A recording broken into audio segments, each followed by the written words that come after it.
আজকে একটি ভিন্ন ধরনের ফলের ভর্তা দেখাবো তোমাদেরকে। এই ফলটি খুলনা বাগেরহাটের কিছু কিছু এলাকায় পাওয়া যায়। এই ফলটি খেতে প্রচুর পরিমাণে টক।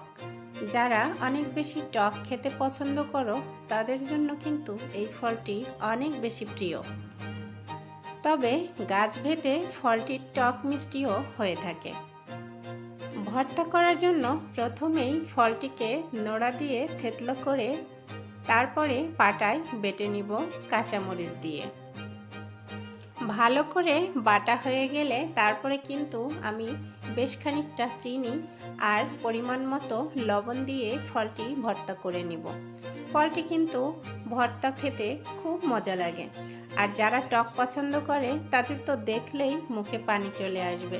তো এই ভিন্ন ধরনের ফলটি তোমরা কে কে কী নামে চিনে থাকো অবশ্যই কমেন্টে জানিয়ে দিও। যদি এই ফলটি তোমাদের পছন্দ হয় তাহলে সেটাও জানিও। আর কে কে এই ফলটি খেয়েছো, তোমরা কী নামে চেনো ফলটিকে অবশ্যই জানো। আমি বাগেরহাট থেকে বলছি, এই ফলটিকে নোয়াল নামে চিনি।